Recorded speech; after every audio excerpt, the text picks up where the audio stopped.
Welcome. Morning. We're here today to talk about issues around sustainability and planning. And for the edification of our panel, which I'll introduce in a minute, in front of you is a lot of the leadership of the Association of Realtors, members of the Home Builders Association. We've got our president, Donna Roush, and our CEO, who isn't here at the moment, past president Dave Manzano, and again, a variety of realtors who represent builders. We've got Builder Seth Shuga and various directors of the Association of Realtors. What we want to do today is to go down the path of communication, go down the path of sharing our ideas, our frustrations, our issues, our problems with each other, so that we can decide as an industry and we can decide as government which directions we're going to go on some very important issues around planning and sustainability. The following people have agreed to be on our panel, and what we're going to do is we're going to give all of them an opportunity to come on up, make a few opening remarks, and they can sit back down, relax, have a cup of coffee, and answer some questions. We're all here as professionals. We're not going to have any fights or anything like that. Everything will be great. To my far left is Richard Hawks. He's chair and professor at SUNY ESF, Department of Landscape Architecture. Owen Kearney, who is ably filling in for Andy Maxwell, who's Director of Plans and Sustainability for the City of Syracuse. Owen is the Deputy Director. I didn't skip, but I did skip Mary Thompson, who is the Executive Officer of the Home Builders and Remodelers Association of Central New York. And to my immediate left is Matt Millay, Deputy County Executive for Physical Services in Onondaga County. Also, I want to just say in the audience is Don Jordan, Director of SACWA, as well as Megan Costa, who's a planner for Syracuse Onondaga County Planning Agency. So, we all know that in 2012, in June, the county issued their draft sustainability plan. And that's part of the reason we're here to discuss about that. The City of Syracuse has a land use plan that is in front of the Common Council right now for their approval. Again, dealing with issues of development, sustainability, and planning. Many of us also know that in the proposed city budget that will be adopted in June, hopefully June or July, there's a proposal to combine the planning and sustainability departments of the county and the city into one entity. So there's going to be changes, there's going to be actions taken. And we know that some actions are local, some actions come from the state, and some actions come from the federal government. And that's what we're here to talk about. So without any further ado, I'll just ask everybody to make sure your cell phones are at least on mute. And lastly, Matt has to be out here about 10:30. 10:30. So if we're not done, I'm sure Don and Mary can. I thought this was a 12-hour meeting. At least, at least. So Matt, would you like to start out? Sure, thank you. Thank you. Thank you for inviting us here today. We had a great time and some of your fellow members, and I think with Lenore as well. I don't know, it's been 6 or 7 weeks ago. And I really appreciated the opportunity to discuss where we were in the process of pushing forward on sustainable development planning and potentially the adoption of a comprehensive sustainable development plan. And one sentiment that was relayed to me in that call was that the realtors would be very deliberative and trying very hard to understand where we were coming from, and also deferring taking any firm positions on our plan until we had an opportunity to have some additional discussions. And I think that really has been going on and continues today, and hopefully will continue beyond today. So I really appreciate the opportunity to be here today. In particular, in my role as Deputy County Executive for Physical Services, infrastructure, the cost of infrastructure, the deferred cost of infrastructure, and the implications of continuing to do what we've always been doing. So I encourage you to visit some of the presentations that we put online that kind of give some of the backstory on where we've been. But I think you're all relatively familiar with the growth patterns we've seen in Onondaga County. They're not necessarily unique. They're similar to many communities where you had an urbanized area, urbanized suburban area, and a growing outer ring of larger cul-de-sac type homesteads with homes that at one time, if you drive through Salina, you'll see 1,200 square foot homes, 1,400 square foot homes. The average family of 2 to 4 people now lives in 2,400 square foot homes. So we've seen a shift in purchasing decisions of residents. We've seen then move farther away from the urban core, and that's stretched our resources.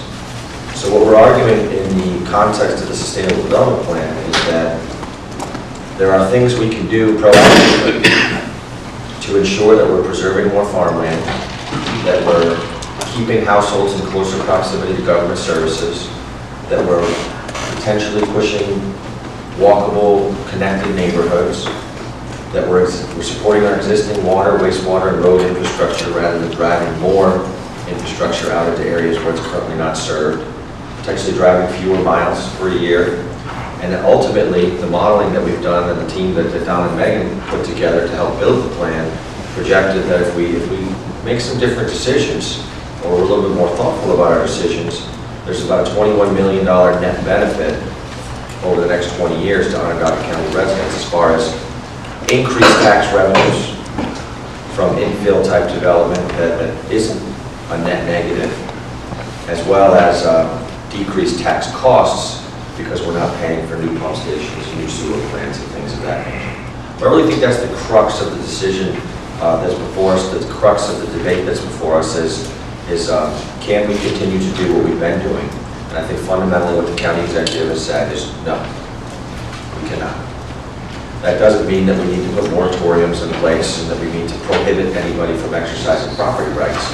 But we do need to have discussions about what it means for government if somebody wants to exercise their property rights and what the cost of exercising those property rights might be. We also, as I mentioned, the demographic shift is startling as well.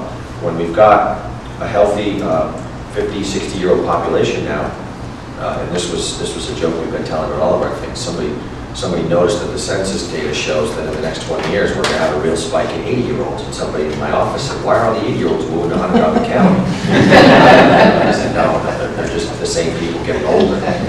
So we don't have a bunch of 80-year-olds moving to Onondaga County. They live here right now. They're just 65 years old, and they will all hopefully be very healthy, active 85-year-olds 20 years from now. But what kind of services do we need to provide to them? Onondaga County provides a lot of services to seniors. And I get very nervous when I see things like nursing homes shutting down in the city of Syracuse and those residents being moved out to far reaches of our community. And even though there's an interesting development idea, putting them in townhomes and having 24-hour care for them, we've moved them from 1 minute away from 3 major hospitals, ambulance services, fire, police, and healthcare professionals to just about as far away as we can possibly get them. With no connectivity to the ambulance services, no bus services for the people that work for them. A lot of home healthcare workers use mass transit. So instead, we're really changing the paradigm of that service delivery to a very intense population that requires some pretty heavy assistance from the county and the state. Conversely, when you see what's happening in North Syracuse with the PACE Center that Loretto does, and Loretto's involved with both of these transactions, so I'm not picking on them because they're doing a lot of great things. And I think that the current management is really stuck with some decisions that were made by previous management, so I give them a lot of credit for trying to work through some of their issues. But Loretto, the PACE Center in North Syracuse is a great example of working within our villages, our dense infrastructure areas, providing day services to seniors who could go in and receive healthcare checkups, recreation, physical therapy, help with pharmaceuticals, and then they go back to their homes. Or there's a small residency there, but the library's right next to her, and there's sidewalks that they can walk on. There's parks for them to go to. It's an interesting model that I think we really need to look at all of our villages and start to think that as we're looking at our community cores,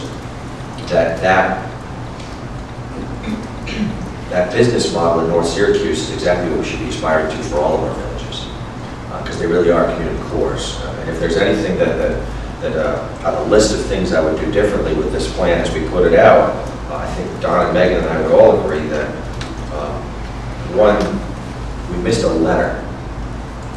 We talk about protecting our community core in the documents that were put out. And I think we've been rightfully, people have pointed to us and said, it's all about Syracuse, you're always talking about Syracuse. And that's not true, it should say community cores. We just forgot the S. And villages are community cores just as much as the cities are community core. And the towns and the villages have very important relationships.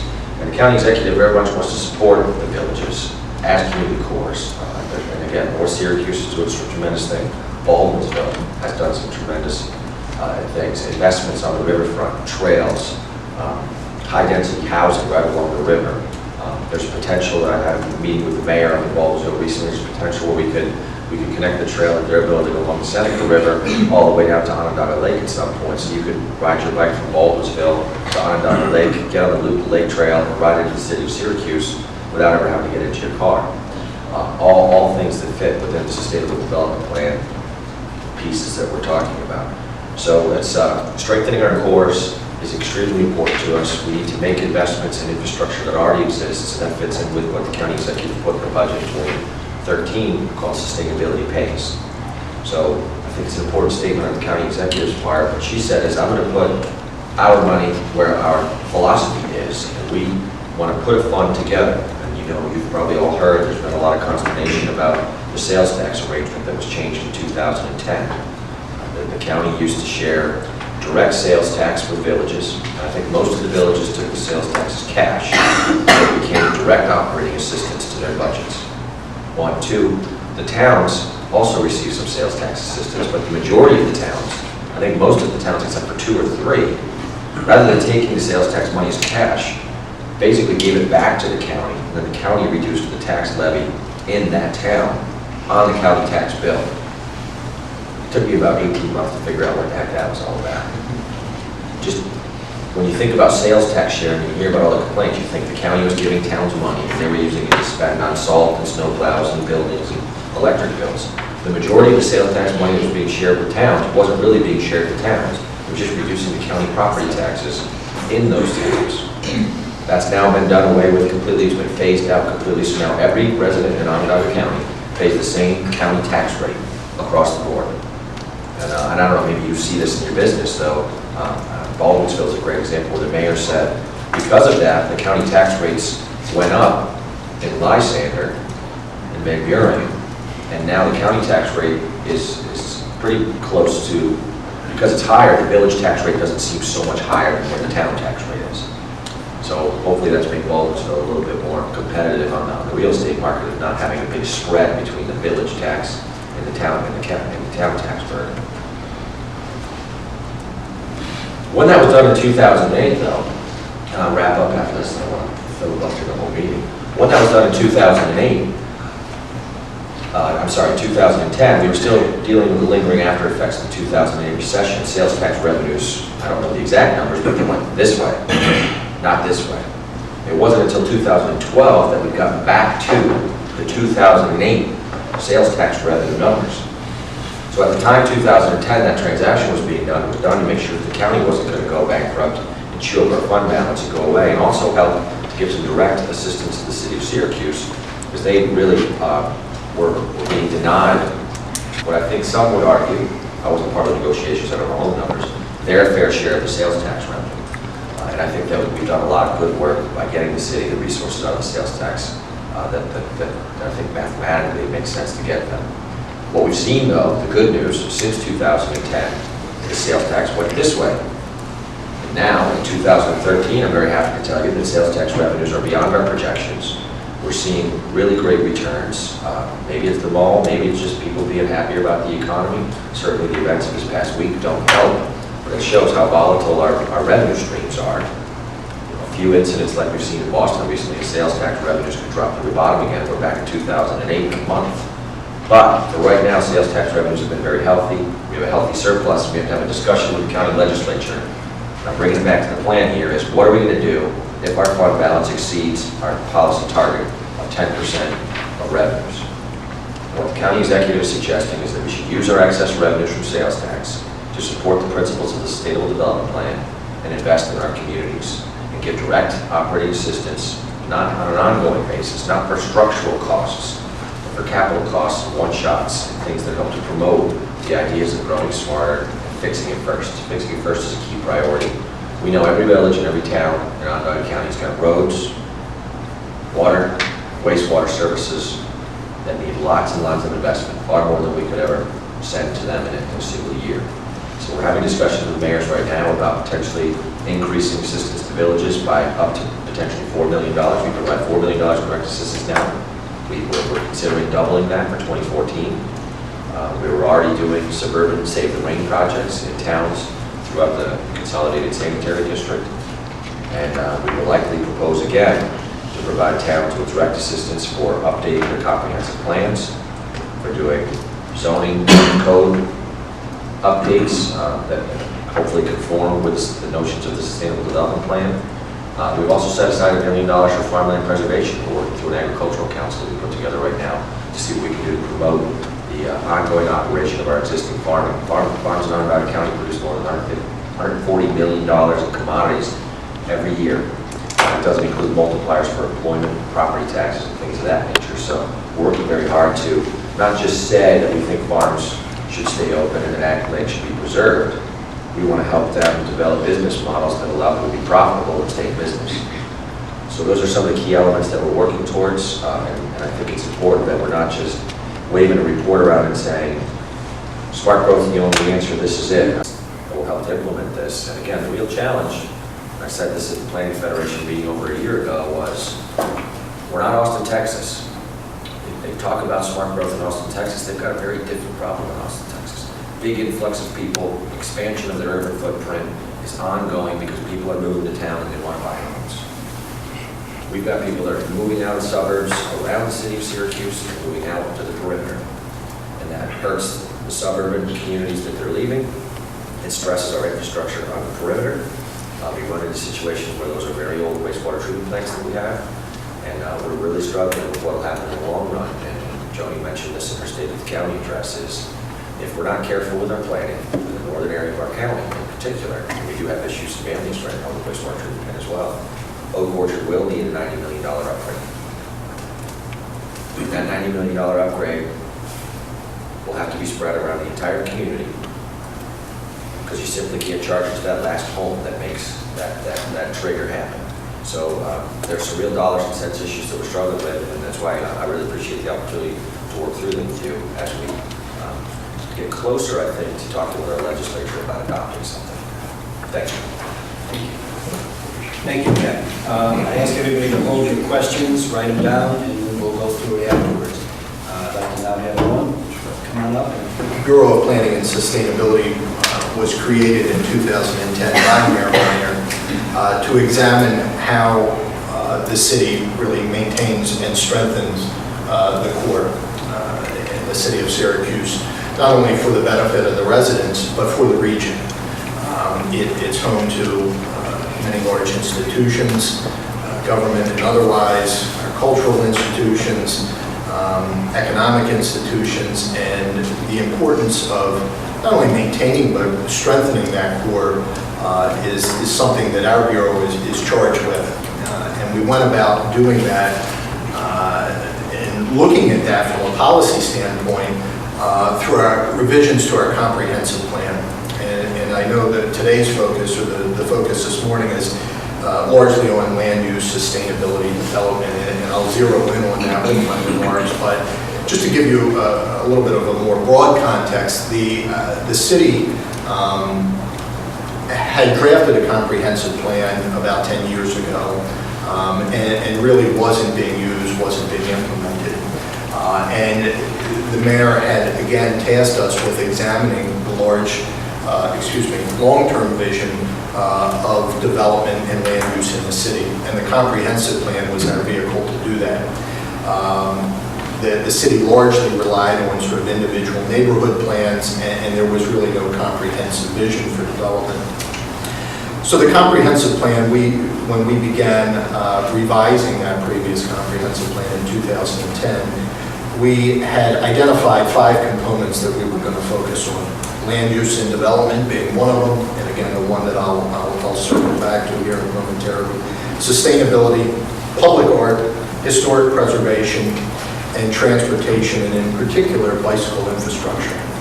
And so those were the 5 components, and all of those, we began by engaging our community, city residents, neighborhood groups, business organizations, developers, in those discussions. And really over the past 2 years, that comprehensive plan has grown, has evolved, and was really informed not only by the previous document, but was significantly revised based on that public input.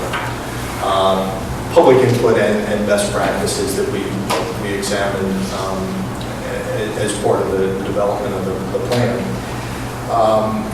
That comprehensive plan is before our Common Council currently. They're reviewing that, and we hope that they would adopt that here in the coming weeks. And with that, again, one portion of that, one component of that is the land use and development plan.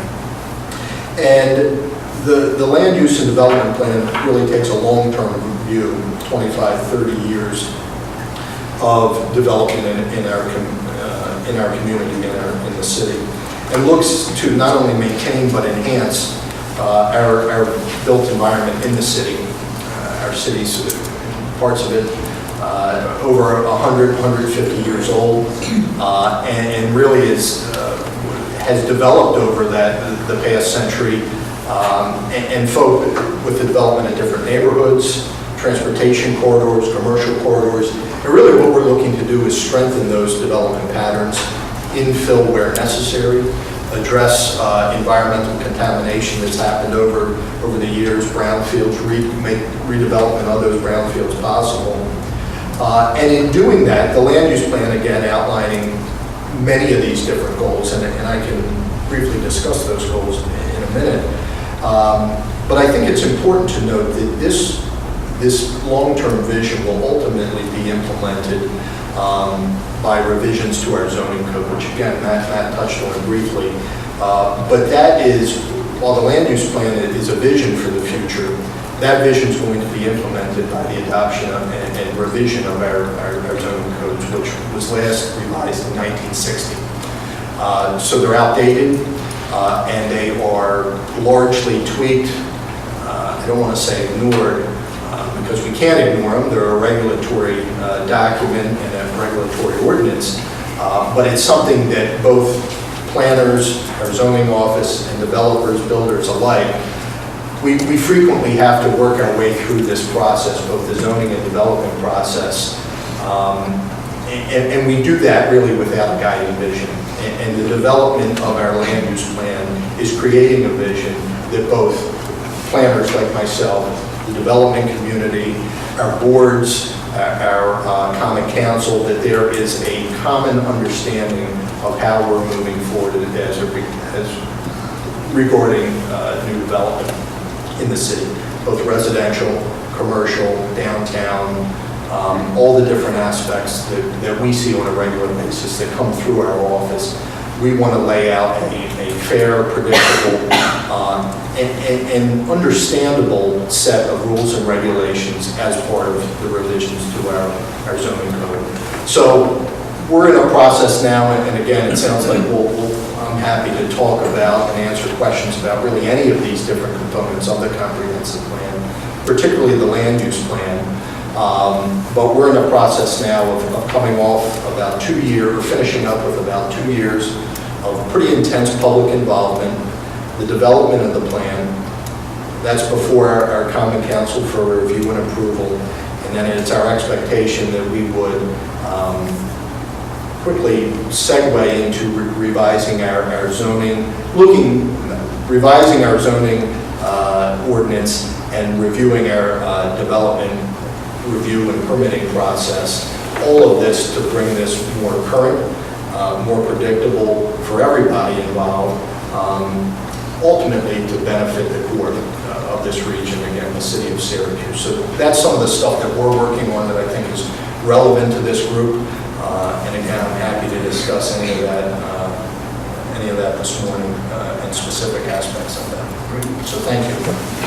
In the conversation, and we'd like to thank the county and the city who have also included us in the discussions that they're having. And I think that's one of the, I'm going to tend to, I don't know if it was all my time at the On Center or just that my members also have to really deal with the logistics of the reality of what's going on. So I'm going to go down a little bit more to the logistics where these guys have talked about visions and hopes, and we certainly want to be a part of that. We love the community, and we want, as all of you do, the prosperous, smart, where you can travel easily. We have so many great things here in Syracuse, and we want to champion those too, but we have to do it in steps. And one of the key elements of our National Association's Smarter Growth Policy is anticipating and planning for economic development and growth in a timely, orderly, and predictable manner.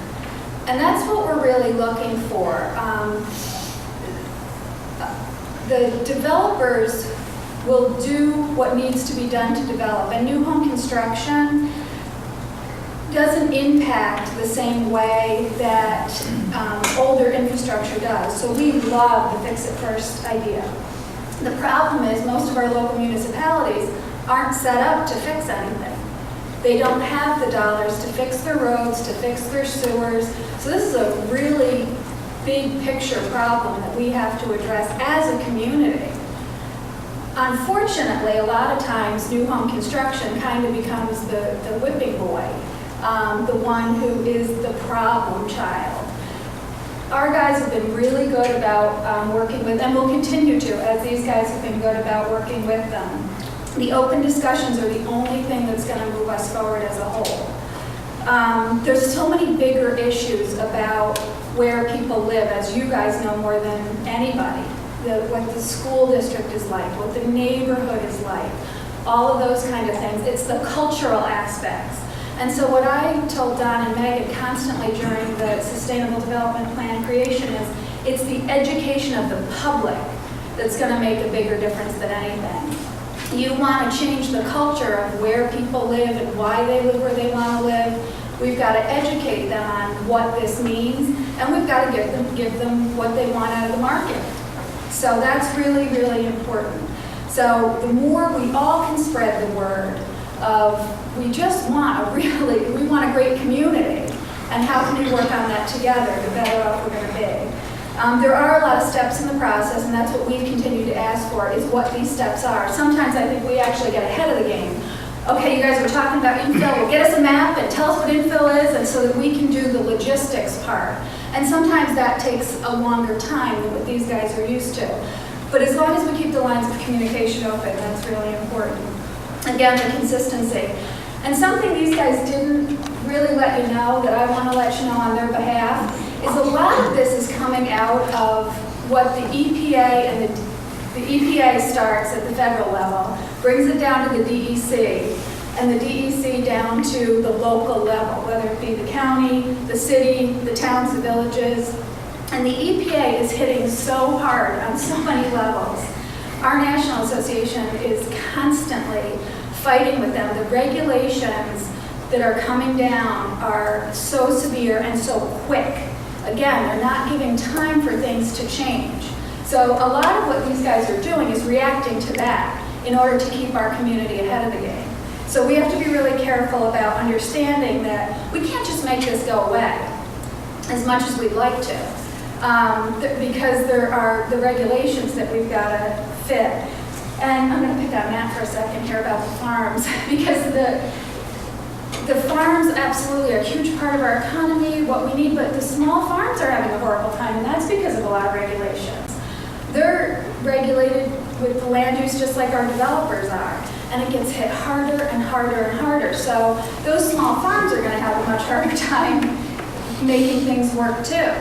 So just keep that in mind when you go to your lobby days and stuff, that the regulations, and they're hitting so hard, and there hasn't been a lot of development in the last few years because of the economic times. So now we're ready to play catch up a little bit, and all of these things are hitting all at once, and it's making it really challenging.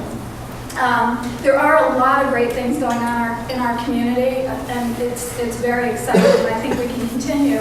But there's also some tripping points. So North Syracuse is a great example, as Matt was saying. And yet, we had one of our members who wanted to tear down an old, dilapidated building in North Syracuse and was told no, they can't do it because the neighbors didn't want it. So we have to deal with kind of that NIMBY attitude too, which would have been appropriate apartments that some of the seniors could have lived in. We have to realize we're a home rule state. Does everybody know what that means? Home rule? Home rule, there's two kinds of states in the United States. There's Dillon rule and home rule. Home rule means ultimately the most local level makes the decision. So ultimately, it's going to be the village, the town, that makes the final decision. And a lot of their planning and zoning board members, I'm going to be just really frank, are politically appointed. They're not professionals like Owen or Don or Megan, so they don't necessarily know what good planning is. A lot of them are doing it based on political reasons. So there's a lot of challenges in that also. So we just, again, have to keep plugging away. I think the education, not only of the public, but of planning and zoning board, they do need 4 hours of continuing education a year, which is great. But for what they're doing, Owen has a master's degree in this. There's a lot more to it than people really realize. High density is another thing. We had one of our developers who was really interested in doing a high density community, wanted to go down to half-acre lots. No, local municipality wouldn't let them. Our minimum is 1 acre lots, that's it. So it's a catch-22, and these guys know this. They're up against it too. And we're trying to get the local municipalities and the county and the city and everybody to work more together so that it is easier for everyone, businesses, developers, homeowners, to understand all of this.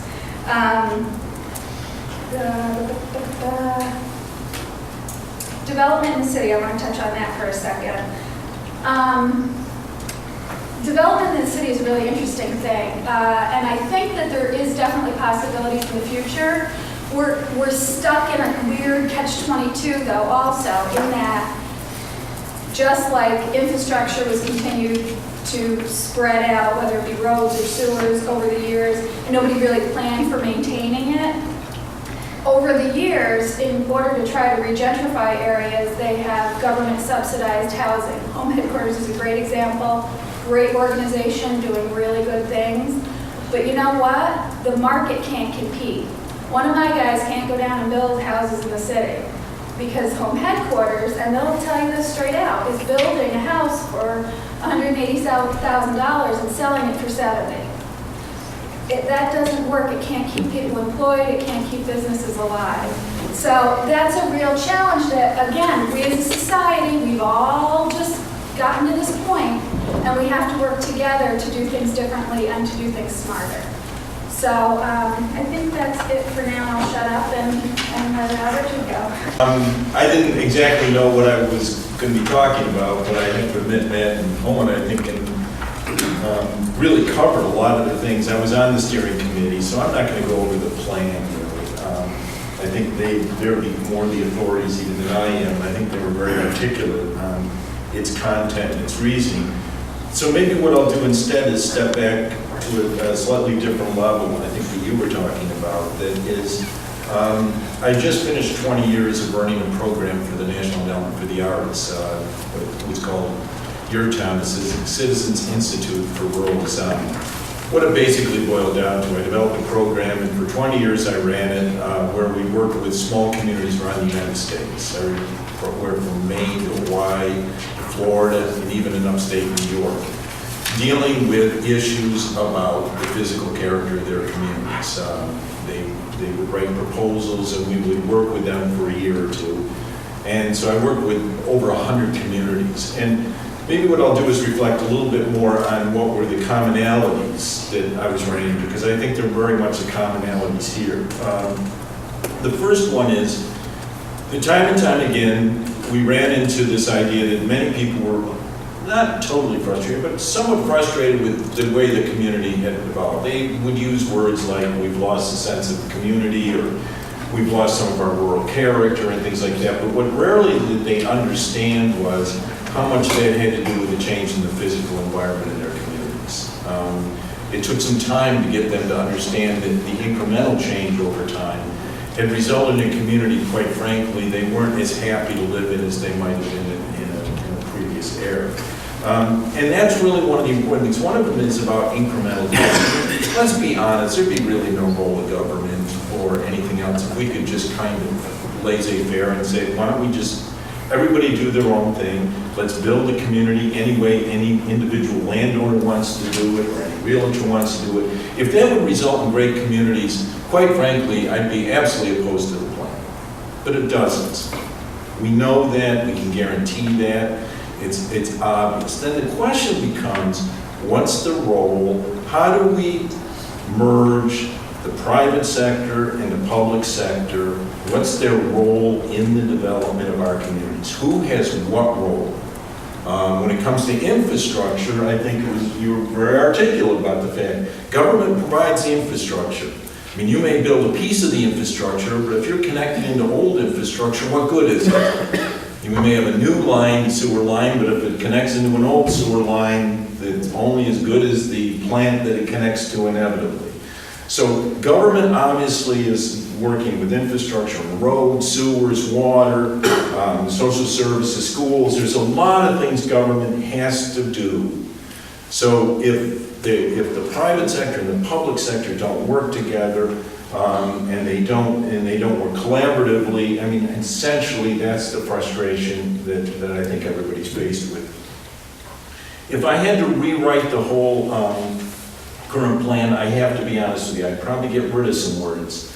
I'd probably get rid of sustainability, I'd probably get rid of smart growth. Because those, and it may sound sacrilegious of me, but the truth of the matter is, I think what we're really looking for, or wanted to look for, is logical growth. Growth that you all understood, that we all understood. It's predictable, again, understandable, it's logical, and then everybody sits there and it's just obvious to them. And I think there's a gap right now in the current plan in some people's ability to understand the logic that the steering committee and others came to on why they're predicting what they're doing. That's why I think the education is such a crucial part. And I'm not saying the education in the sense of explaining it to people and they'll not necessarily just accept it, but education in the sense of if we can't explain it to you and you don't understand it, then there's a problem. You know, and that's what I think today's about, and I think the dialogue is crucial.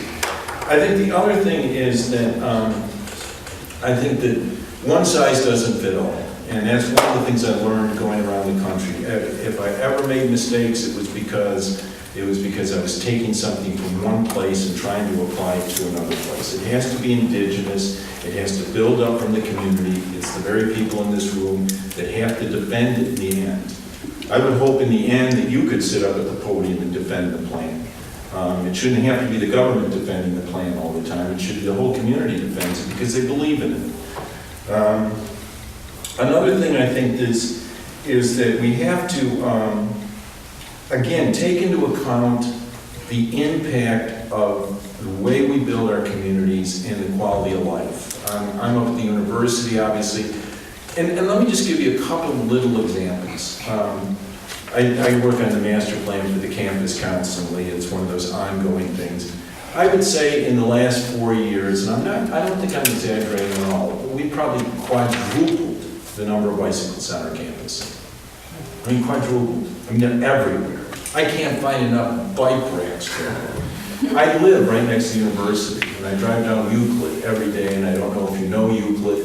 It is the most dangerous path for bicyclists that I could imagine.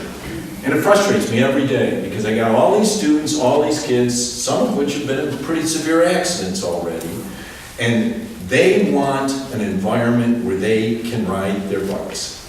They've spoken, they bought their bikes, they ride them all winter long, they are there, and we have got to find a way to build a community that they feel good in, or quite frankly, they'll pick another school. They will. It's those kinds of things that make a decision when a kid comes to visit your campus. And if they can't ride their bikes, quite frankly, there will be other places that bikes are more friendly accepted. So we got to face reality. It's a changing population. It's not going away. It's the way it's going to be. We've got to retrofit. As much as we might complain or people are going to lose on-street parking or whatever it is, the bottom line is these young people are going to have to balance the 80-year-olds. We can't sustain ourselves on an aging population if we can't bring in creative young people as part of our communities. And I don't know that anybody here qualifies, quite frankly.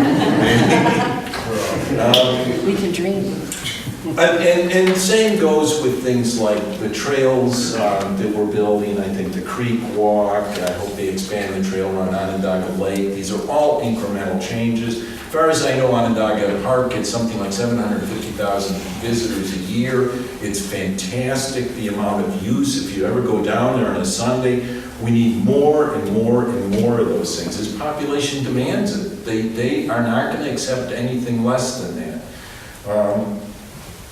I think, and finally, I could go on and on and on about it, but I think, again, what this is really about is accepting the fact that there has to be a way we can collectively envision a community we want to live in. And then put in place whatever the mechanisms are, not extra government, not unnecessary things, but what are the necessary things we feel we have to do to guarantee to the best of our ability that a community will happen. It's not about anti-development, it's not about this, it's not about that. It's really about, we just can't allow it to be done ad hoc. It just won't work. And another example is, as developers, location, location, location, location. I can case the best house, the best piece of property, building you could possibly develop, and I put it in the wrong place. You couldn't sell it or rent it if your life depended on it. We've got to think about that. It's not about the individual property. It's about the context that we all live in. We've got to connect things. We've got to make more livable communities. And again, I think it's not I don't think it's rocket science, but it is about dialogue like we're here today, and it's about creating that vision that we're all comfortable with and we all can defend. So on that note, I'll leave it, and I'm sure we'll have some discussion. Now I'd like to open it up to questions, and I'll start off with the following question. It's kind of an elephant in the room, but let's just put it this way. I'm a realtor, I'm a developer, I'm a realtor representing a builder developer, and I've been making my livelihood for X number of years, as maybe several generations going out, future generations for my kids, going out and finding pieces of property, developing them, and selling them to a consuming public who's willing to buy them and pay the prices I ask, whether those prices go up or not.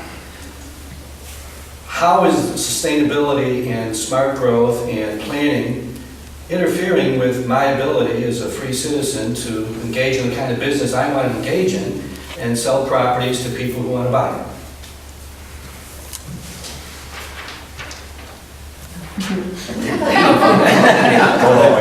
That's the crux of the dialogue. I think in particular with that's the right discussion to be having, and I agree that sustainability and smart growth are buzzwords that have hurt our cause here. And taking them out of the equation, I think, is the right solution. Because I'd much rather talk about your question and really brainstorm with this group what that means than have a discussion about are we for or against smart growth. So what we're really talking about, I think, to answer your question, is economic price signals and the proper distribution of the cost of what you suggest. So I buy a piece of property, it's not served by any infrastructure, and I want to build 40 homes on it. You could do that with septics, and you can put your own driveways in, and you can have 40 road cuts, and I don't believe that we would deny on a per parcel basis a road cut. But if you want cul-de-sac and you want service and lights and turn lanes and sewer and water, there's an economic cost to that that's either going to be on the developer or it's going to somehow be inefficiently spread among the rest of the population. And I would suggest that what we've been doing is inefficiently spreading those costs through our current policy apparatus. And really what we're discussing now is how do we get to a place where if in fact you do want to do an aggressive development, maybe it is high density, maybe it's better if it's served by sewer, that we figure out how to properly price that so that development pays for that infrastructure. And not just the one-shot capital cost, but the long-term costs of that infrastructure now being in the ground. The northern part of our county, as you all probably know, is very flat, and it's served by, rather than gravity, for lots of sewer and water, it's served by pump stations, hundreds and hundreds of pump stations. Pump stations cost X dollars when they're put in. Pump station put in 20 years ago may have cost $30,000 to fix it now. It may cost $250,000 to fix it 20 years from now. It may cost $1.2 million.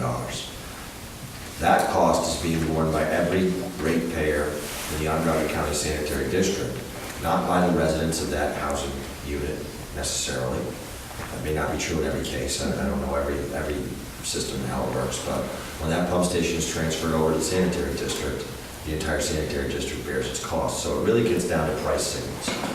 And would homes sell at the current prices if those things were embedded in?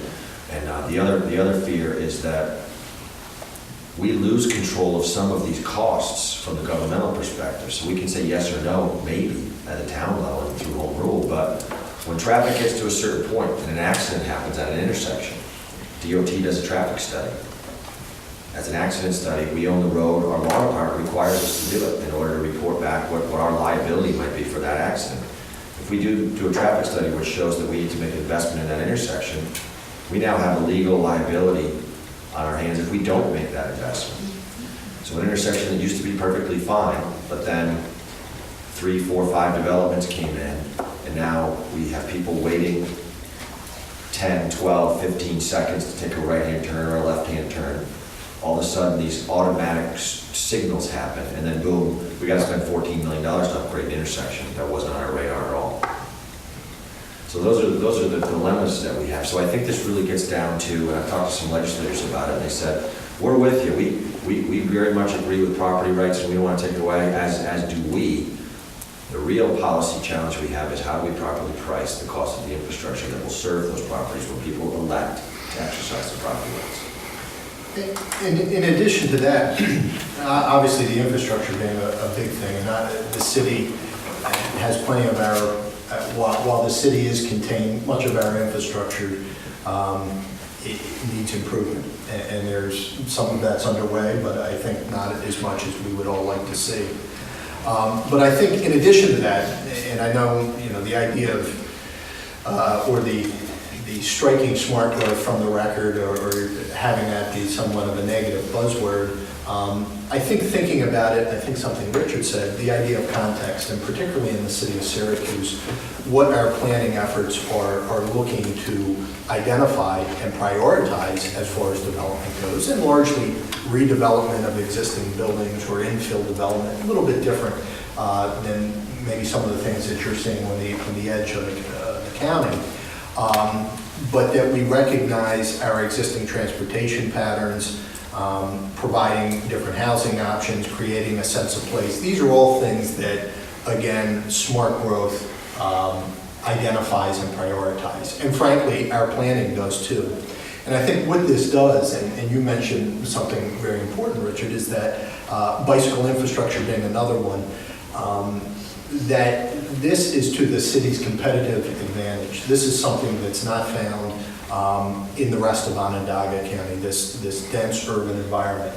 And maintaining that and enhancing that through logical planning that takes into account this larger context is something that we feel is not only a good, is not only predictable, but it's also creating economic development opportunities, particularly in downtown, but also on the east side of the city, on the north side of the city, up the Inner Harbor is another good example.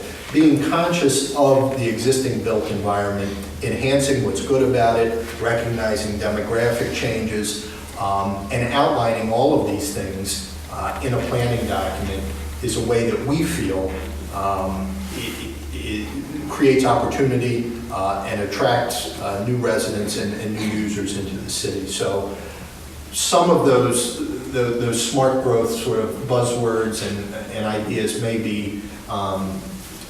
make people cringe, but I think if you look specifically at some of the things that highlights, it's to the city's advantage to try to highlight them as far as new development, infill development, redevelopment. That's what people want largely in downtown, and that's what we're trying to provide through our planning. I hear you guys, and I agree with a lot of what you're saying. However, we also need to recognize how we've gotten into the position we're in. And that's because we, as citizens of government, didn't maintain infrastructure well enough in the past. We're all stuck with that at this point. There's a lot of money that needs to go into infrastructure. We need to address that also. We need to start looking at how that's going to be fixed, because new development, which is still a cultural, market-driven decision that many people are willing to pay for and willing to do on their own, can't pay for all of it. It's got to still be shared on some level because the other households are still using. And as we all know, I love to say that you're allowed to practice medicine or you're allowed to practice law, but the rest of us are all supposed to know exactly what we're doing. Well, home building is the same way. Our technologies today with the new homes, with the infrastructure is amazing compared to even 20, 50 years ago. And we're still dealing with the issues of when homes were put in place 50 years ago, but that's how it was done. Nothing was done wrong. That's all they knew at the time. We have to still deal with the reality that that's out there, and we have to start to address that, and we have to ask our governments to also pay attention to it. I again applaud the county that they're trying to get some grants to the local governments to pay attention to these things. I remember being in a meeting with a town supervisor who said, you know, I've only got the money to repair 2 miles of roads, and I need 40 miles repaired right now. They have to start to change things, and that's going to take political willpower, and it's going to take people being engaged and supporting them to make those changes. One more quick note. A couple years ago, I read a book called Sprawl, and I can't remember the name of the author. He's a Chicago professor, and it talked about how in Roman times, you know, the city of Rome became so densely populated that the more affluent started to move out. In Queen Elizabeth's day, she tried to keep everyone in the city because more people were starting to move out. This isn't a new concept, but let's learn from it. Let's do things better and different.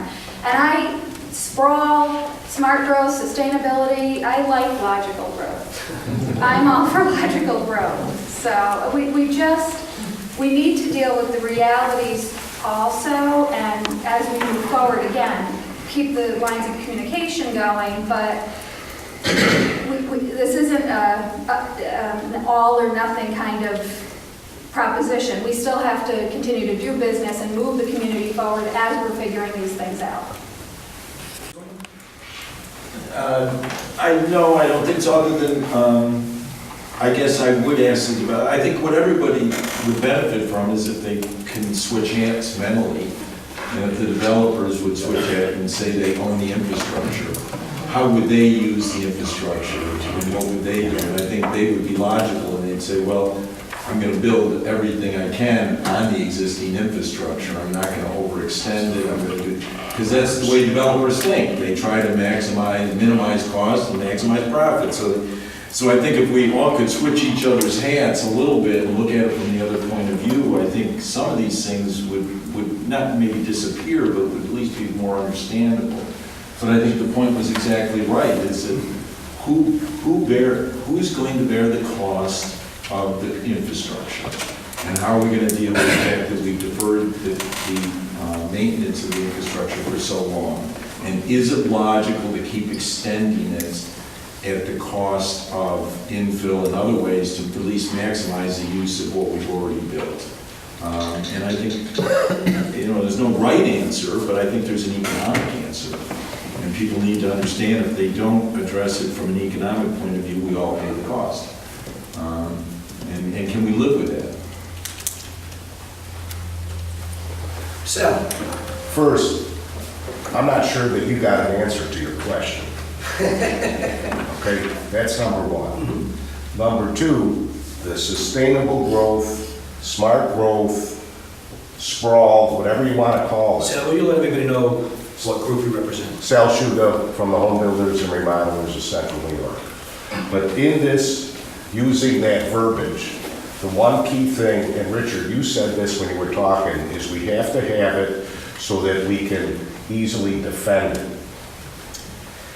The objection that the home builders and remodelers have, and I think the reason that the realtors asked for this meeting is we cannot in the snap of a set of fingers, change where people want to live.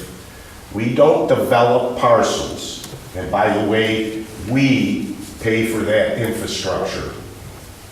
And we put it together so it's exceptionally tight to meet the rules and regulations that are there.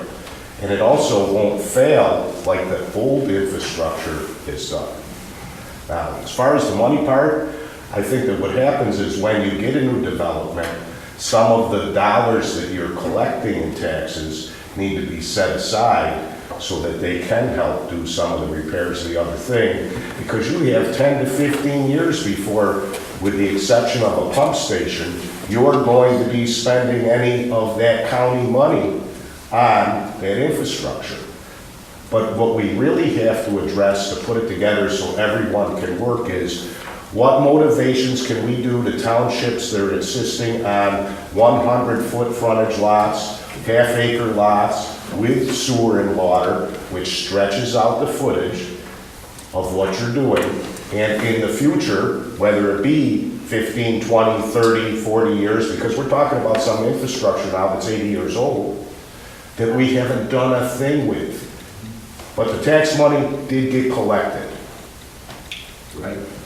So you can't change where people want to live, and if that's what you're going to do, then you need to turn around and you need that is not a 1 year, let county legislature vote on it and it's in place. People don't all want to move into the city, and part of the reason they don't want to move into the city is because of the crime. We want to fix the crime. I believe that was in the study that you guys had. You fix that first so that people are comfortable with where they live, and then you could change and get to the infill. Last item to that. None of us as builders want to jump into the city and build. Why should I pay 4 times as much for permits that, by the way, I think I read that she's thinking of that they're gonna look at increasing those permits? Why do we want to go there? Exactly for what reason? So that we can work on a piece that, in addition, we have to put sheathing over the windows so that it doesn't get broken while we're building it, that we don't really deal with, but on a once-a-year basis in the county. We need to work on it together. I understand the issues. Part of the issues and the biggest focus needs to really be on fixing what's broke. And then you can work on attempting to change people's thoughts on where they want to live, but that's not a county legislature vote. We still live in a place that flies a red, white, and blue flag. Nancy, jump in anytime. It brings me to the permit process and all the red tape that we all have to deal with, because so many people have to have their say in what goes on. So if there were incentives to offer developers, whether the property being within the area that you want or a little extended, where if you're going to fix some of the infrastructure, there's maybe a tax benefit, there's some kind of working together idea, instead of the government dictating, we're going to increase this is what you have to do, and it just pushes everybody away. So I feel that that's a very difficult situation in all government, but especially here. You just can't keep charging and feel that people will come. Also, as far as SUNY and how wonderful you have your ideas, Richard, also on the trails. You know, you look at trails. Of course, we're always going to compete with other areas that people will go to because our trails are not so pretty. And there's no incentive to make our areas prettier that do exist.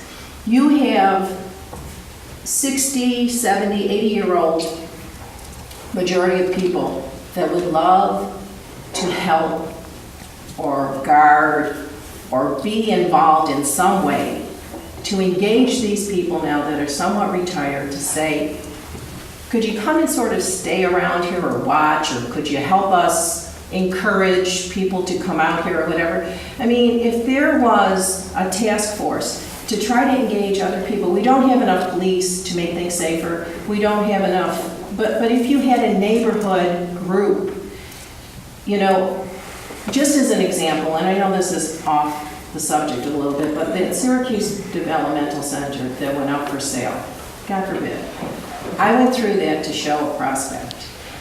When I got through with that building, I was really sick for 2 days, very sick at the feeling in it, but also what vandalism was in there. Broken windows, all the fire extinguishers are sprayed all over. It was just disgusting.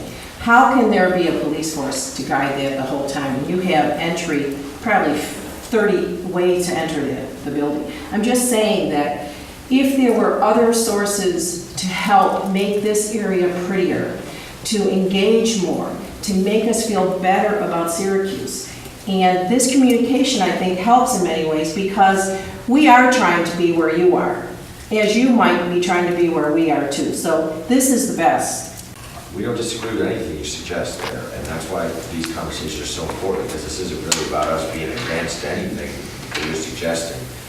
It's a matter of us hearing what you're saying and figuring out how to incorporate that. And you mentioned the news recently about bringing the Bureau of Planning and Sustainability to the county. I think that the reason that's so important is exactly as you suggest, is I'm Dr. County Planning Department, can't say, we really think infill's a great idea, and then city planning department's over here saying, we think infill's a great idea, but then the city permits office increases permits costs. And I don't know if that's accurate or not. If it is, that's something that now, as a deputy county executive who's jointly responsible for the operation of this organization, I can go to Andy Maxwell and Owen and say, you guys out of your minds? We're trying to make it easier for people to build in the city. And that's what we've been hearing from the home builders, as we've been talking about our sustainable development plan, is we don't go to build in the city because at market rates, we're not going to make any money. And fundamentally, I think the county executive would tell you, I want you to build in the city and I want you to make money, and I don't want to have to give you lots of subsidies for it. But we do think that there are some interesting tax ideas that we could discuss. And Dan Barnabas had an idea that the county executive put in her budget last year that we're going to revisit. And if there's more, let us know. Is for infill, I understand that the towns can provide a tax break on subdivisions. That as soon as you subdivide, you submit your subdivision plans as a developer, they increase your taxes as if the homes are built on them. But I live in a Luber development in DeWitt, infill, and he's doing one house at a time. But he's paying full tax rates at it as if it was built out already. Is that sound? That's correct. Yeah. So one thing that I think that we should absolutely work on is to ensure that if that's the business model he has, and he's building one at a time, that he's not paying a lot of unnecessary taxes on improved properties that aren't improved yet. And what we suggested is the county would hold towns and school districts harmless if they offered that tax break, which they're allowed to do under general municipal law. So if the town of DeWitt forgoes $20,000 in tax revenue because they give Luber a break on that development, the county would give the town $20,000 as an incentive to do that. So there are things that we're thinking about. I think that's a very rational, logical, and implementable way to attack what the issues you talked about. But Michael, just 1 second so I can address something Matt said. We're not saying as the builders and developers that, and we got this whole rule deal, which throws an extra kink into it. So what really happens is if the plan that gets put together is a combination of all the professionals that you hired to put this idea together and the people of your community that are professionals in doing some of the stuff we're talking about affected, and that's the key, then we need to look at a way to motivate some of these townships that are making us spread the infrastructure out, because that is happening in the midst of this too, and find a way to motivate them to, because we have to deal with home rule, what way? Another tax incentive type setup to motivate the township to allow for more of that to happen. I'd much rather build on a 70-foot wide lot than I would on 100. Yeah. And every time I go by a lot, that's 30 foot of savings of sewer, water, road, and then when we go to the future, maintenance of that road, maintenance of that sewer, et cetera, et cetera. So and then leave additional green space. We need to help you win that discussion, and that's where our planning department needs to be out fighting that fight with you, because you're absolutely right. Or we work together to find a motivation way to get to townships to get to that. And dare I say, Sal, not even motivate them? Why, in order for anybody to do something, they need to get a tax break? How about we educate them into it? How about, because who's paying the taxes in the end? We all are. So how about we get the municipalities working together and doing these types of things, like streamline permitting? Nancy, what you were talking about. We've talked about streamline permitting how many times? And a lot of what the builders and developers are looking for is consistency. That would help so much between the different engineers and the attorneys, and let's have some consistency because we've looked at our community big picture. Nancy, another point of what you brought up, 2 more points, really quick. One of the things that we've asked for in working with SACPA on this plan is a map on infill development. Everybody talks about infill development. Well, what does that mean?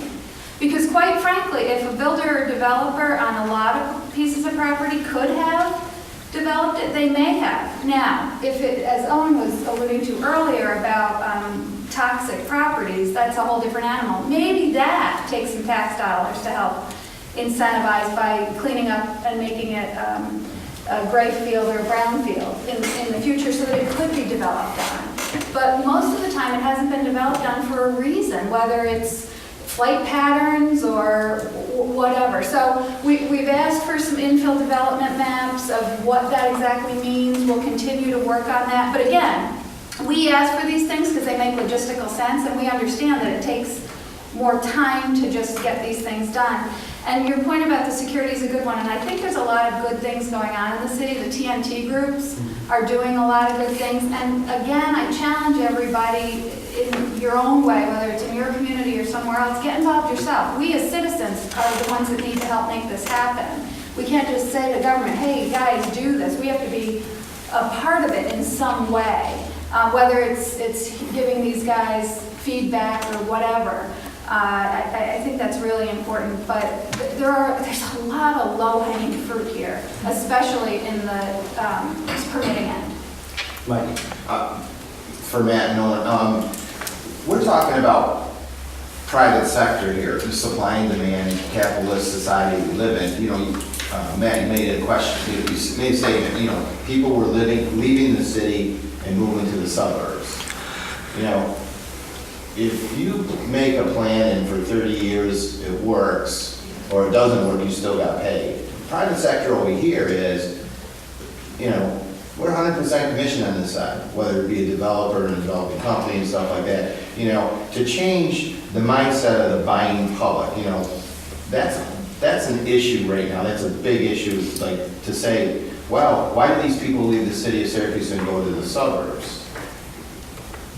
If they didn't leave the city and go to the suburbs, if there were no suburbs, they left the city still. They just went to another state. You know what I mean? So we have to have that. There's a lot of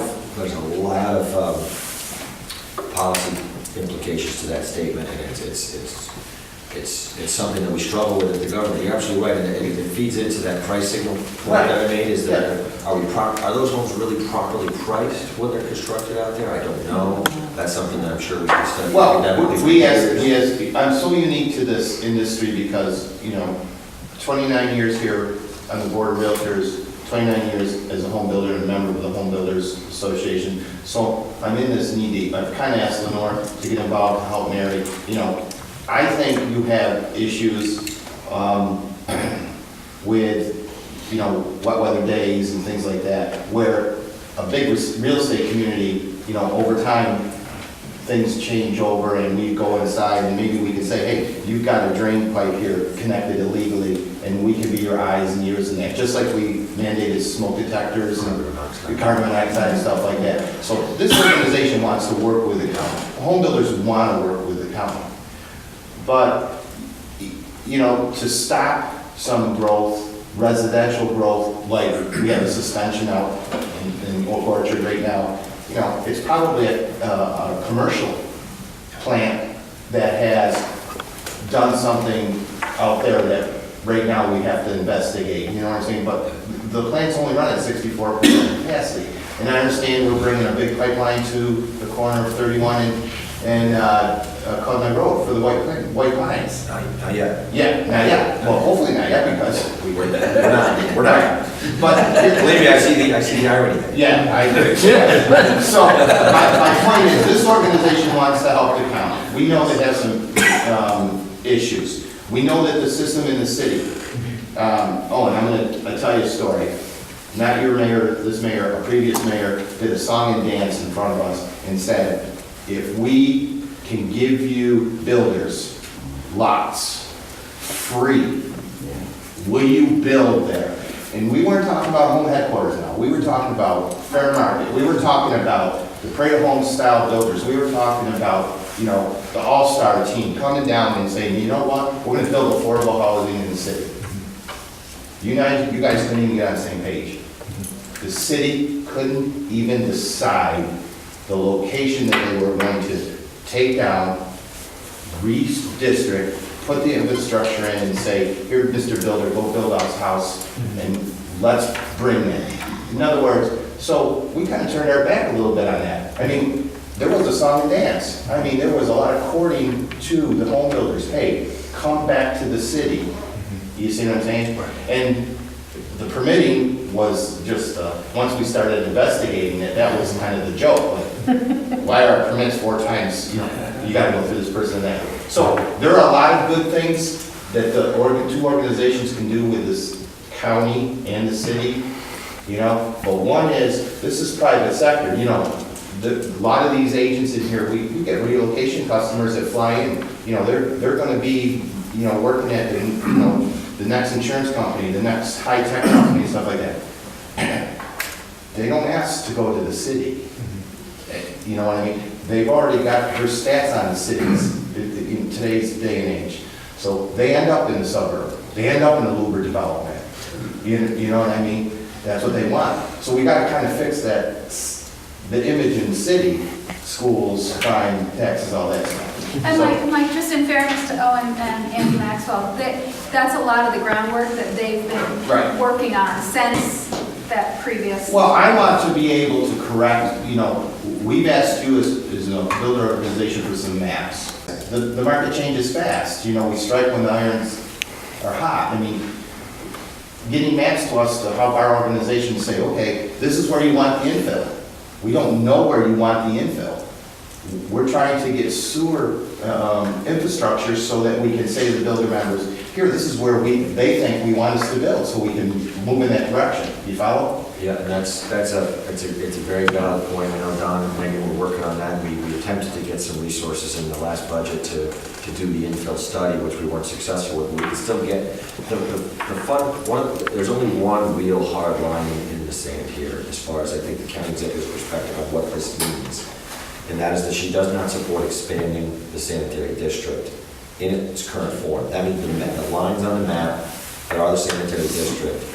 Within the sanitary district, there's lots and lots of opportunity that remains for additional expansion of the system, but it's within the existing footprint. So the only time we're going to run into trouble is when somebody comes in and there's property outside of the district and they want to expand the actual size of the district. It's not necessarily about expansion of the sewer necessarily. Right. But that depends if we have capacity. So we need to get to you is where do we have stress in the system? Right. What's difficult to add new on top of Right. aged and old. So yes. And maybe we correct. Some kind of a sewer And study. we correct, and then the builder developers can correct some inflow issues for you. And then the real estate community here, what do you need from the real estate community? I mean, they see, you know, we have 1,400 members. We see a lot of product in the city and in the county, and, you know, hey, That's a great question. You know what I mean? Yeah, I would How do we work back and Don, forth? Meg and Andy, and I think we should maybe do this more often, because I'd be interested to know what trends you're seeing in real time. In real time. What trends is this organization aware of that we may not see yet? Are there issues with a developer that's trying to do what this says, and some town said, now, 1 acre, that's it, And it's like, but wait, the county said, and the city said, and the Joni said, and everybody said, and then it's just we're running into these walls all over the place. We want to be able to attack those with you and help to lobby for you with that planning board or town board, and just to know, wait a second. And that's why I think having a fund available to us to assist towns with some of their infrastructure needs will help us to incentivize that discussion. So they're going to listen to us, I hope, because we're actually giving them direct resources. Little carrot and stick thing. One Okay, huge point that I want you guys to hear that Mike said, and that's the timing issue. Because it's so vital to these guys in a different way than it is to you or other municipalities. Oh, we'll have another meeting next month.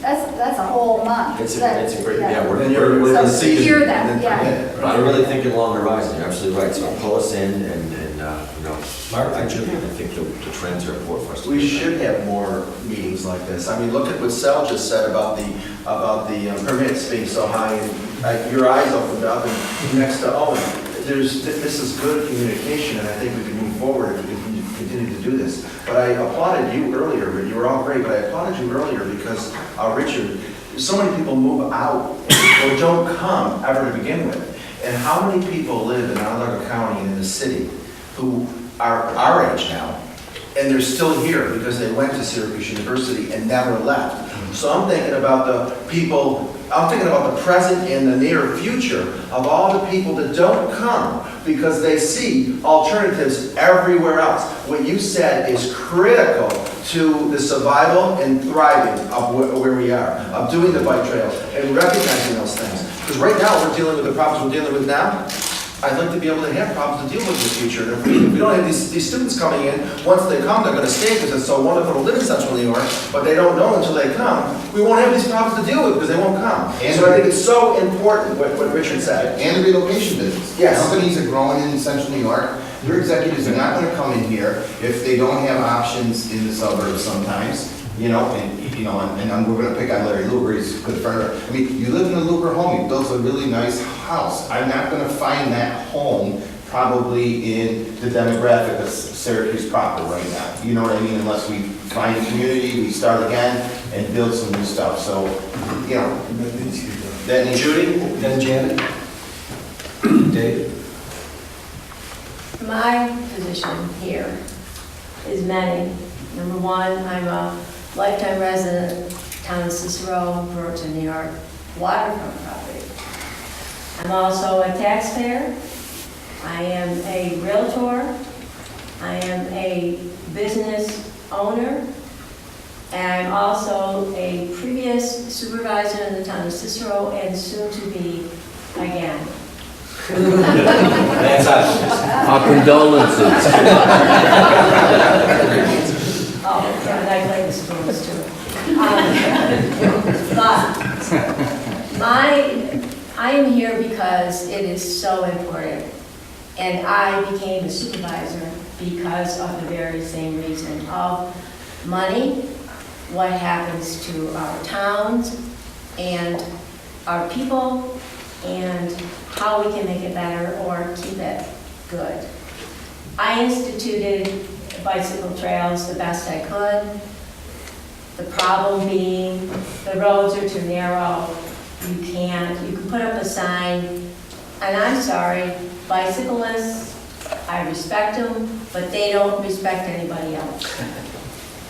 They drive, and I won't even go there. All right, let's talk about the planning board for a minute. The planning board is a separate entity of any town or municipality. The town board and the supervisor and all your councilors and anybody else cannot control them. Yes, they are, the chairperson is appointed, the people on the board are appointed. You appoint them for the reason to protect your town and take care of the people who want to come and develop. We are encouraged to develop. We are encouraged to bring businesses into the towns. With that, the money that is generated by the businesses goes to the county. The town generates it, provides it, takes care of the infrastructure, and all the money goes to the county. Then the county decides whether or not they're going to give us any of it back. Yes, we had the opportunity to use the money, but it was our money, we were use it, but we still had no control over it. They took it back. So, I think it's wonderful that you, that they are speaking of giving incentives to the town for infrastructure. Infrastructure, it's like anything else in your home or your car. It's great until it breaks. And then, oh, I forgot to change the oil, I forgot to rotate the tires, or whatever it may be. That costs money. My question is, particularly Oak Orchard, there should have been a preventive maintenance on it that should have been monitored continuously. Obviously, it's a hub for the sewer system, like all other sewer systems. Everyone pays taxes. You have a special district. You have a district for your sewer, a district for your lighting, a district for your water. When a new development is done, a special lighting district is prepared. Those people pay for it.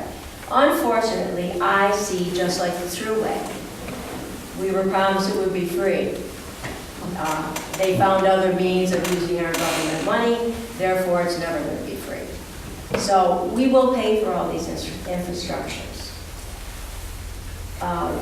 Sprawling, we were told to sprawl. Then we were told not to sprawl.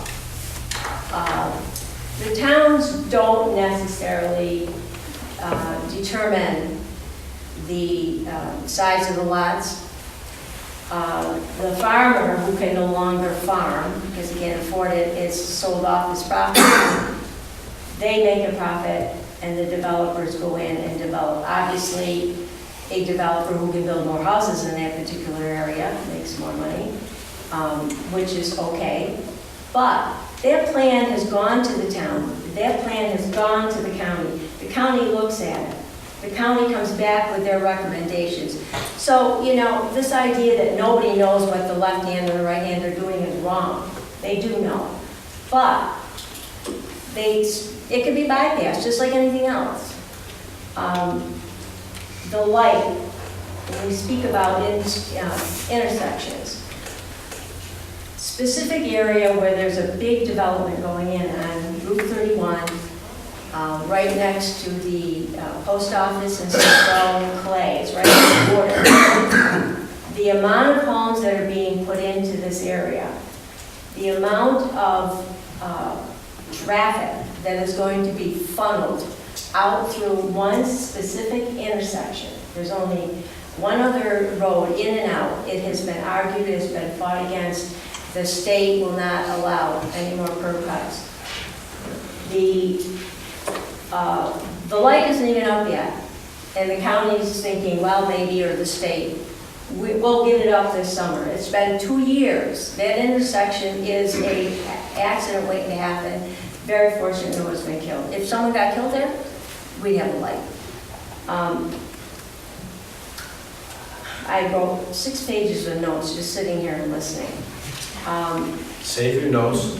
I will. And we're going to collect. Right, well, you can't do this. No, but we're going to collect more ideas so we can go forward.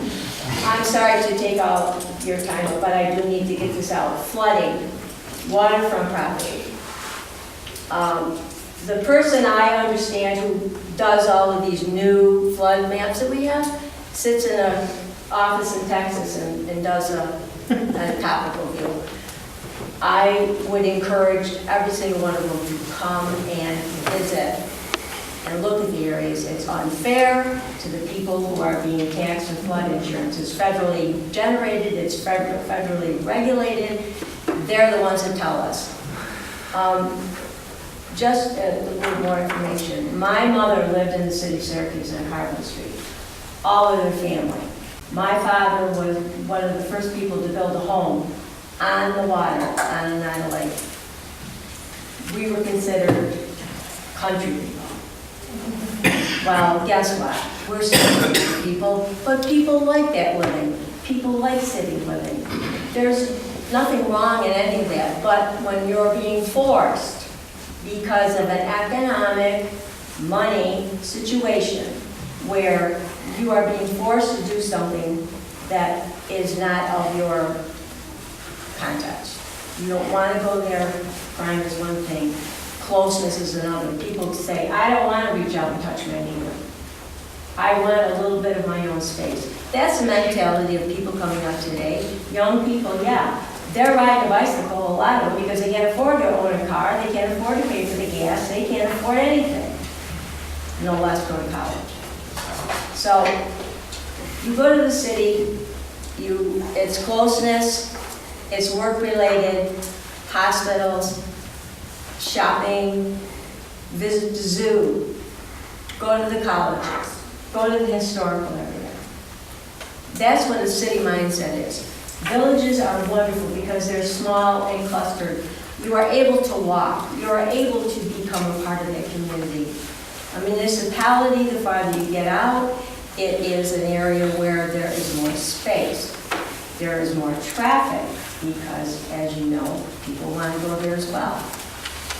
I'm all for protecting our infrastructure. And by the way, the town where the roads, you can only do 2 miles, it costs $140,000 a mile to repair a road. You need to borrow the money and capital money because over 50% of the money that you pay in your tax goes for benefits for your employees of the state and the county and so forth. So anyway, I will close with, I am all for working to create this, but the infrastructure that is there has not been properly maintained, and now it's become our problem, citizen, taxpayer, worker, whatever. Janet and David. Obviously, this is a very complex situation that we're dealing with today, but I think if you want to reverse the trend and you want to have people moving back in the city, I'm a lifelong resident of the city, I live in Sedgwick, and I love living there, would never live anywhere else, but until we fix the crime situation and until we fix the schools, which is huge, because if you ask the majority of people why they moved to the suburbs, I think you get those two answers, crime and schools. And those are huge problems to fix. They are, and we'd love to have Sal building in the city and making that happen and change that whole thing. We've changed a lot, obviously. We have Armory Square, which is an amazing success, and we have Franklin Square, and we have the Creek Walk, and we have Destiny, and then we're going to have the Inner Harbor, and it goes on and on and on, and we're building hotels downtown, and we're renovating the Pike Block, and on and on and on, and it's all great and wonderful, but until you can fix crime and fix the schools, I don't think it's going to change that much. I absolutely agree with you. I think that's something that's very clear, not only to the mayor, but I think many of the initiatives that she's focused on or directly, a lot of her time is spent on crime and schools. It's probably no surprise to anybody in this room. And I think what our bureau, there's 5 of us, and what we are tasked with doing are some of those peripheral items, and you just went down a great list of them, those recreational opportunities, those amenities, those things in addition to schools, creating those opportunities, enhancing those, the entertainment, the streetscapes, the variety of transportation options. These are things that work real well in the city. I know in other areas, some of these things, it can be more difficult. Things are more spread out. But that's something, again, that idea of the city being unique and having the density and that existing general civic infrastructure, not only the stuff on the ground, but just the way it's built, is to our competitive advantage that is not really offered anywhere, within 60, 80, 90 miles of here. So those elements are things that we are trying to zero in on and improve. Things like the creek walk and downtown development. Downtown development being another one, where we do see people coming back, we do see people building. It's not, the housing is not something that's necessarily right for everybody, but it is it's growth, it's a step in the right direction, and beginning to facilitate that is very important. And I think working on these amenities, working on the recreational opportunities, crime, infrastructure, these things together or what collectively are going to bring people back downtown. So that's not only very much on our radar, but I think, and one of the other things that's been talked about is the permitting process. So how are the folks that we meet with, that my office meets with on an almost daily basis, if not weekly basis, is one, making ourselves accessible and responding and being recognizing that many of these decisions have to happen quickly and are time sensitive. And making ourselves accessible, making planning or changing zoning and regulations that are clear and concise and predictable with input from the development community. May not be perfect, but I think the idea that there's some consensus and meeting in the middle on some of these things. Our pre-development process, meeting with the development community, architects, engineers, 6 months in advance, 3 months in advance, a month in advance of the permitting process to identify things that could be problematic, regulations that they may or may not be aware of, encouraging them when they are doing the right thing as far as design and infrastructure and parking.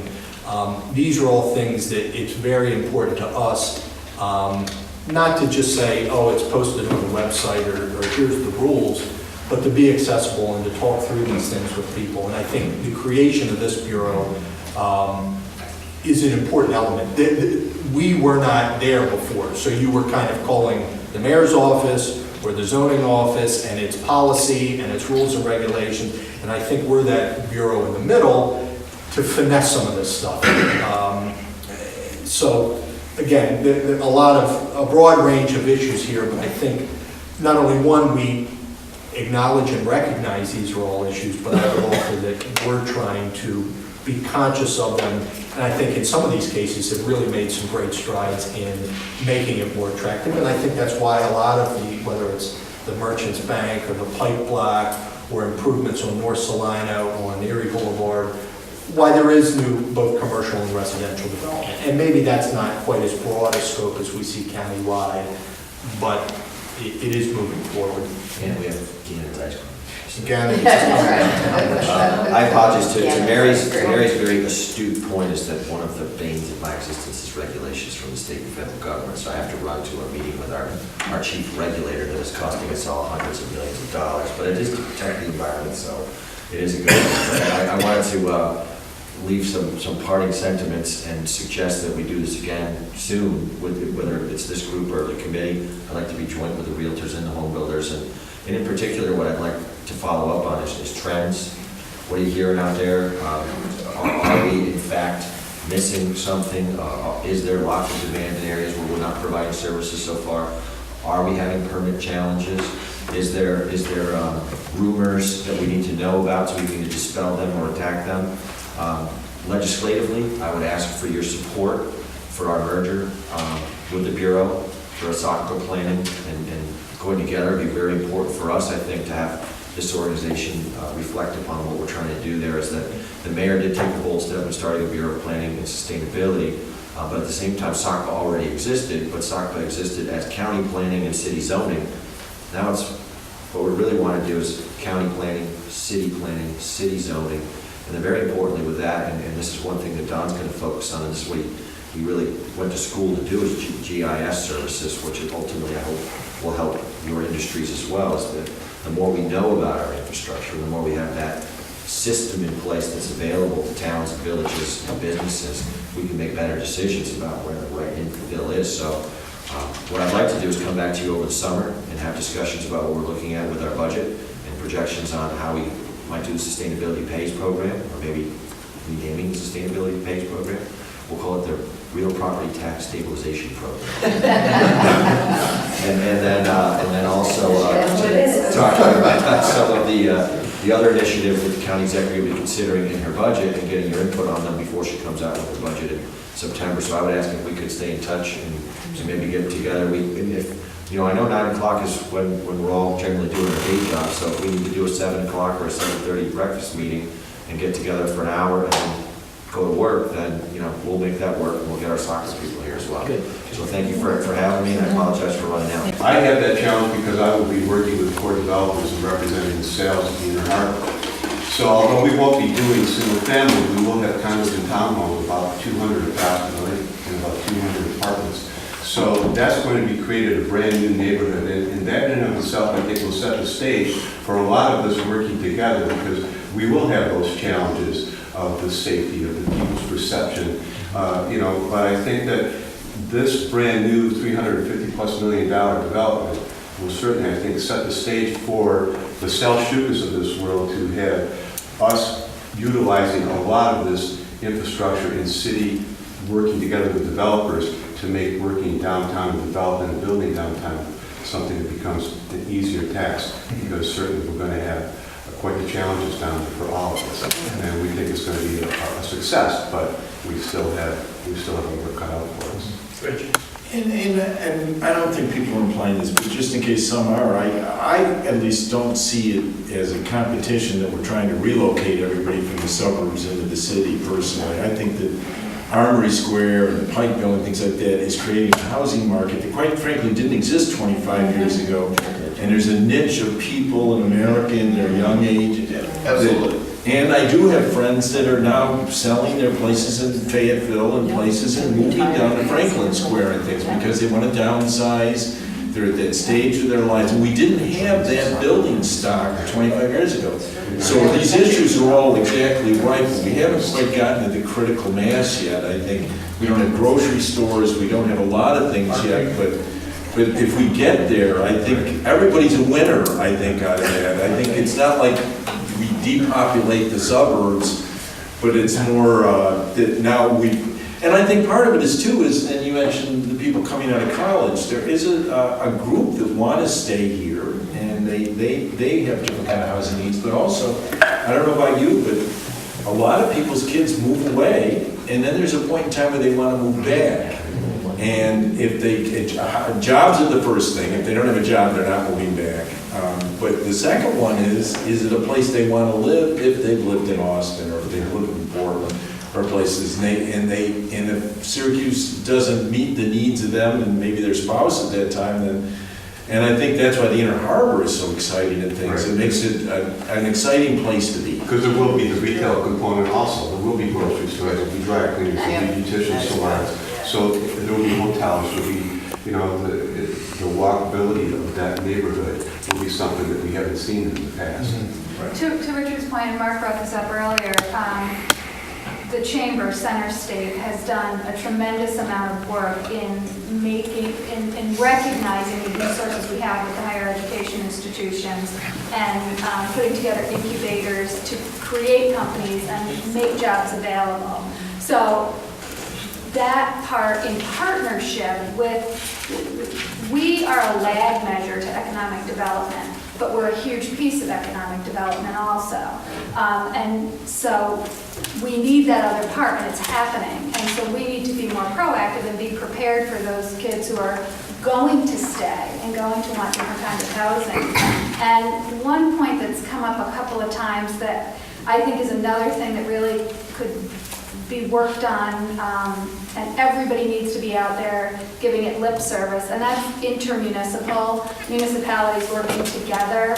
Right now, a municipality only needs to tell their neighbor that they have a development going on if they're 500 feet, within 500 feet of the other township.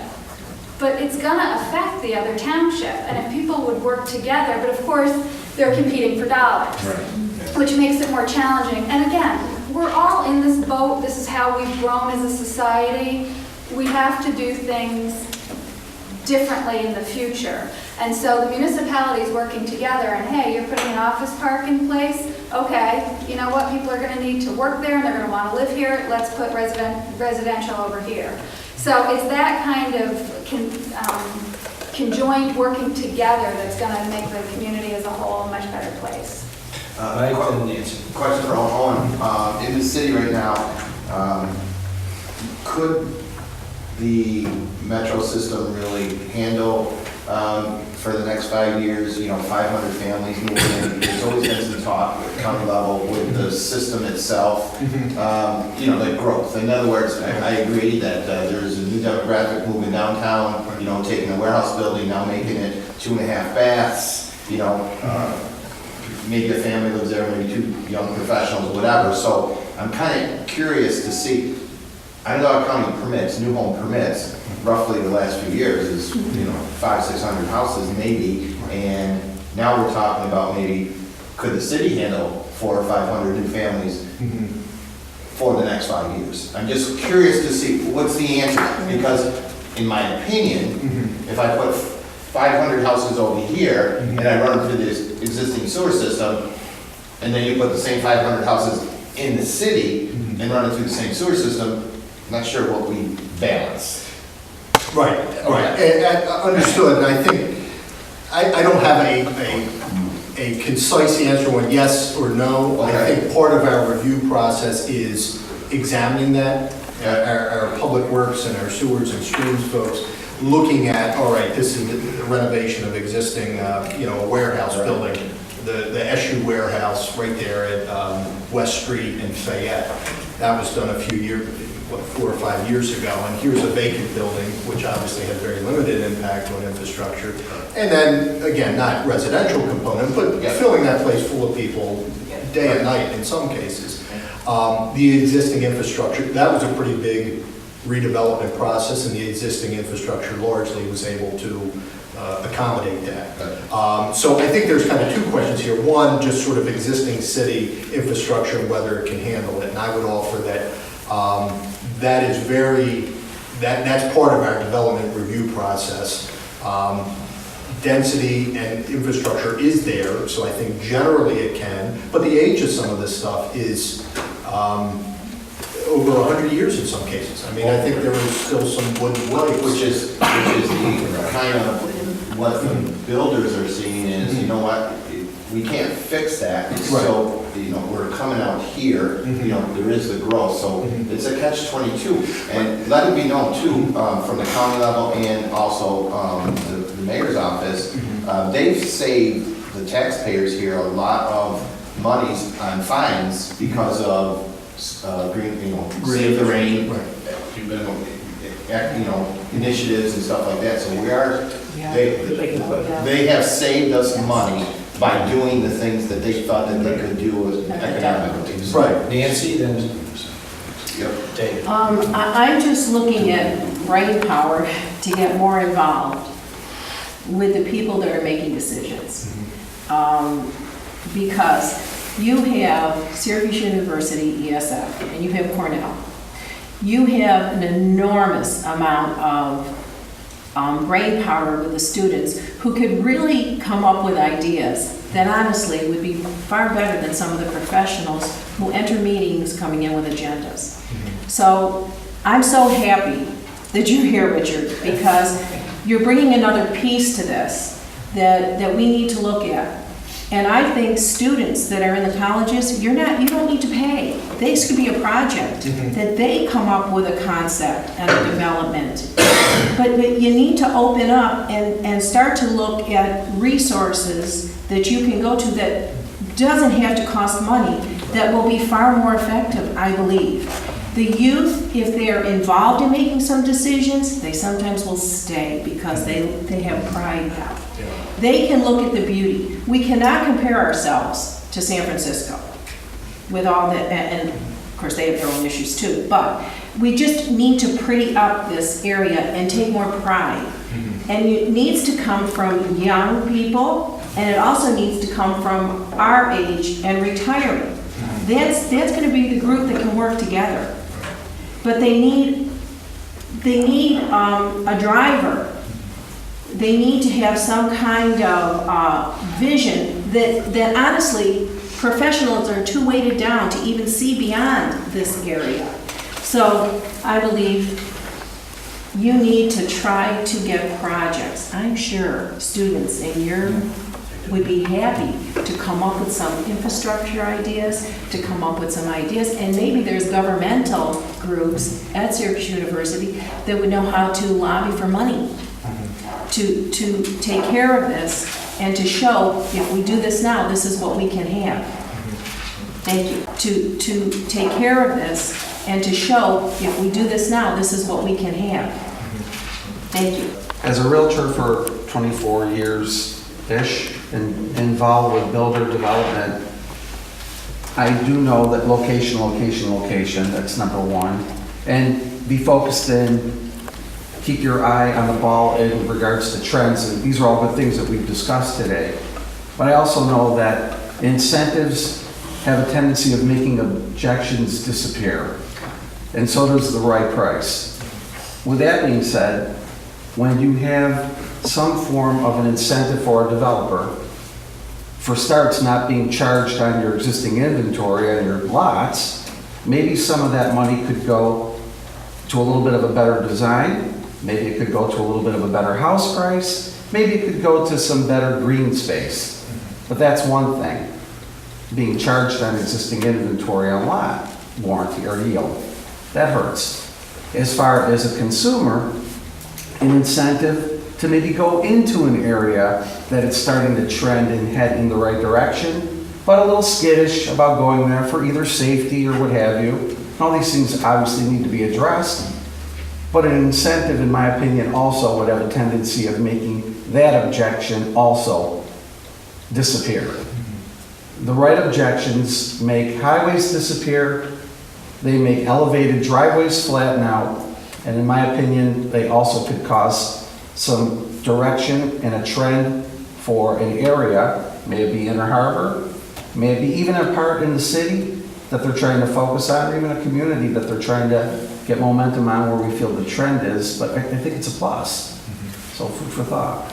Just FYI for everyone, that tax, the vacant land use tax that we've talked about, that was passed by the state a number of years ago. It needs to be passed by each local municipality, and we have tried that, but of course, right now, for anybody to give up any additional dollars, they're so afraid of it, and the biggest objection tends to be the school districts. So we've said, well, we could pass, the municipality pass it without the school district, but we all know our highest taxes are the school district taxes. So we continue, we've got a couple areas that have some interest in working with us on this, and the school districts are not opposed to it because they want the growth and they're desperate for the growth. So just FYI that needs to be passed locally before, it isn't just something, now the incentive will help. That's the system we're in now, that, you know, the government incentives, it drives me a little crazy because in the end we're paying for it. And that's the system we need to work towards doing differently. Just as a note, Don, I know that they're talking about SACPA getting more or less taken apart, put back together. Or some different version of it than where it is. I had made a recommendation. One of the things that I don't understand why it isn't this way is you guys should, as a member that, to fit into your whole SACPA, there should be a commercial and there should be a residential developer on your board. Yeah. You're talking about on the planning board? Yes. Yeah. And I could never understand why not. Even the plumbers with plumbing control have it set up where they have builder member, engineering member added into the mix along with the plumber. And I think it might help you guys validate a lot of times where the planning agencies of the townships tend to ignore a little bit of that, of what might be said. It might help validate that, because I truly believe that it's a combination of the realtors, builder developers, the county, the city, that we can get to fixing what's here, because I think every one of us that's here is about making this community even better than what it is. Okay, I think that wraps it up. I'd just like to wrap up a couple of things here. Are there any other questions? Before we thank our guests, it seems to me, and correct me if I'm wrong, that there's a feel, certainly a request by the county and the city to continue these meetings. maybe we will find ways to maybe have small groups dealing with specific problems, reaching out to different entities. And I know at the Association of Realtors, our charge for our board of directors is to stay engaged, and our charge for our board of directors is to try to be a conduit, a facilitator to push these things forward, and I can assure you that we will do that.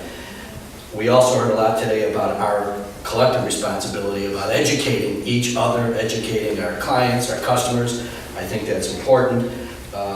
Just on a personal level, I think one of the things that I heard that maybe is the biggest issue, in my own personal opinion here, the biggest cog that we really haven't talked about are cultural issues. And the cultural issues that determine people's decisions on where they're going to live, where they're not going to live, their feelings of what exists here, what exists there. A couple of statistics come to mind in the conversation. We're talking about city crime in schools. But I remember reading recently that if you look at the crime per block, crime per acre, crime per square mile in an urban environment in Central New York, in Onondaga County, versus the county environment, the suburban environment, crime rates are not what you think they are. And I think that has to be taken into account.